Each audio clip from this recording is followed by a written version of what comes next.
வணக்கம். செந்தில் பாலாஜி திமுகவில் இருந்து வெளியேறுகிறார், ராஜினாமா செய்கிறார் என்ற தகவல் வெளியாகி திமுகவின் தொண்டர்களுக்கு அதிர்ச்சியை ஏற்படுத்தியுள்ளது. நண்பர்களே, இந்த வீடியோவிற்கு ஒரே ஒரு லைக் மற்றும் சப்ஸ்கிரைப் பண்ணிருங்க. செந்தில் பாலாஜி அவர்கள் வாக்குமூலம் கொடுத்தாலோ அல்லது திமுகவில் இருந்து முழுமையாக ராஜினாமா செய்து தாவேகாவிலோ அல்லது அதிமுகவில் மீண்டும் இணைந்தாலோ அது திமுகவிற்கு மிகப்பெரிய ஒரு சிக்கலையும் அடுத்த 25 ஆண்டுகள் திமுக ஆட்சி அமைக்க முடியாத நிலைமை உருவாகும் என்ற தகவல் தற்பொழுது கிடைக்கப்பெற்றுள்ளது. நடைபெற்று கொண்டிருக்கின்ற சட்டசபை கூட்டத்தொடரில் செந்தில் பாலாஜி அவர்கள் எந்த ஒரு விமர்சனத்தையும் ஆளும் கட்சிக்கு எதிராக முன்வைக்கவில்லை. அது மட்டுமல்ல, தாவேக ஆட்சி என்றைக்கு வந்ததோ அன்றிலிருந்து செந்தில் பாலாஜியை குறிவைத்து தற்பொழுது தாவேக அரசு முயற்சிகளை மேற்கொண்டு வருகிறது. செந்தில் பாலாஜிக்கு எதிரான ஆவணங்களையும் பிரபல நாளிதழ் இதை வெளிப்படையாகவே கூறியுள்ளது. செந்தில் பாலாஜிக்கு அடுத்த 6 மாதங்களுக்குள் அவரே தானாக முன்வந்து ராஜினாமா செய்யவில்லை என்றால் வாழ்நாள் முழுவதும் மிகப்பெரிய ஒரு கஷ்டத்தை செந்தில் பாலாஜி அனுபவிப்பார். சிறையில் அடைக்கப்படுவது ஒரு பக்கம் இருந்தாலும் இத்தனை வருடங்களாக எதற்காக அவர் ஓடினாரோ, எவ்வளவு கோடிகளை சேர்த்தாரோ அத்தனை கோடிகளையும் இழக்கக்கூடிய நிலைமை உருவாகும். செந்தில் பாலாஜியின் தம்பி அசோக்குமார் திமுகவில் யார் யாருக்கு எவ்வளவு கொடுக்கப்பட்டது, திமுகவின் ஆட்சியில் மின்சார மற்றும் மதுவிலக்குத்துறை ஆய்வுத்துறை அமைச்சராக இருந்த செந்தில் பாலாஜி அவர்கள் யார் யாருக்கு எவ்வளவு கொடுக்கப்படும், யாரிடம் இருந்து எவ்வளவு பெறப்படும் என்பதையெல்லாம் அவர் சேகரித்து வைத்திருக்கிறார். செந்தில் பாலாஜியை மட்டும் தூக்கினால் போதும், ஒட்டுமொத்த திமுகவும் நிலைகுலைந்து விடும் என்பதுதான் தாவேகாவின் திட்டம்.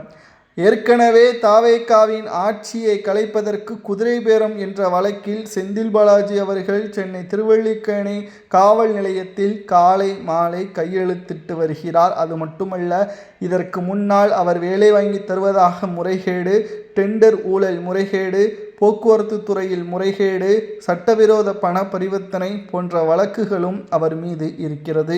15 மாதங்கள் புழல் சிறையில் அடைக்கப்பட்டதும் குறிப்பிடத்தக்கது. இந்த நிலையில்தான் செந்தில் பாலாஜி அவர்கள் ஒட்டுமொத்த சொத்துக்களையும் இழக்கக்கூடிய வகையில் தாவேகாவின் இந்த அதிரடியான நடவடிக்கை செந்தில் பாலாஜிக்கு வந்துவிட்டது. ஒருவேளை திமுகவிலிருந்து செந்தில் பாலாஜி அவர்கள் ராஜினாமா செய்து முழுமையாக அவர் வெளியேறினால் செந்தில் பாலாஜி மீது நடவடிக்கை எடுக்கப்படுவதிலிருந்து பாதுகாக்கப்படுவார். அதுவே தொடர்ந்து திமுகவில் செந்தில் பாலாஜி அவர்கள் பயணித்தால் நிச்சயம் அது செந்தில் பாலாஜியின் கைது நடவடிக்கையோடு மட்டுமல்லாமல் அவரது குடும்ப சொத்துக்களையும் இழக்க நேரிடும். திமுகவில் இருந்து செந்தில் பாலாஜி வெளியேறினாலும் அது திமுகவிற்கு மிகப்பெரிய ஒரு ஆபத்தாக பார்க்கப்படும். ஏனென்றால் திமுகவில் ஆட்சி காலத்தில் எந்த துறைக்கு எவ்வளவு கோடிகள் ஒதுக்கீடு செய்யப்பட்டதோ அந்த துறை சார்ந்த அமைச்சர்கள் அந்த நிதியில் இருந்து எவ்வளவு கமிஷனை பெற்றார்கள், அவர்களுக்கு எல்லாம் எங்கே பினாமிகள் இருக்கிறார்கள், அவர்களுக்கான சொத்துக்கள் என்ன என்பதையெல்லாம் செந்தில் பாலாஜியின் தம்பி அசோக்குமார் அவர்கள் சேகரித்து வைத்திருக்கிறார். இது மிகப்பெரிய ஒரு பாதிப்பை திமுகவிற்கு ஏற்படுத்தக்கூடும். செந்தில் பாலாஜி அவர்களை திமுகவின் தலைவர் மு.க.ஸ்டாலின் அவர்கள் வலது கையாக பார்த்து வருவதற்கு காரணம் இதுதான். செந்தில் பாலாஜியை சாதாரணமாக எடை போடக்கூடாது. அதிமுகவில் அதிகாரம் இருந்தபொழுது அங்கு போக்குவரத்து துறை அமைச்சராக செய்து ஒட்டுமொத்த ஊழல் காரணத்தினால் அவர் தூக்கி எறியப்பட்டார்.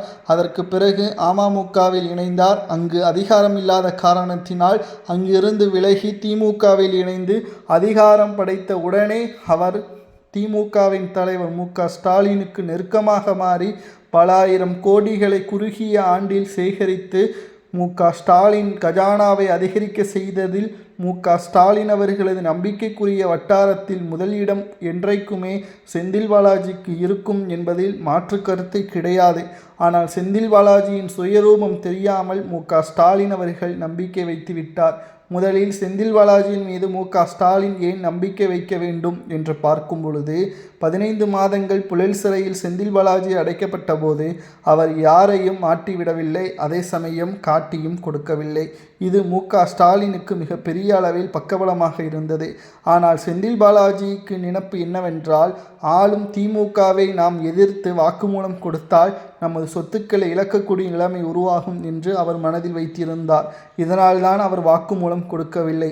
ஆனால் இப்பொழுது தாவேக ஆட்சி அமைந்து அடுத்த 25 ஆண்டுகள் தாவேகாவே நீடிக்கும் என்று சட்டப்பேரவையிலேயே அமைச்சர் ஆதவர்ஜுனா அவர்கள் பேசியிருக்கிறார்.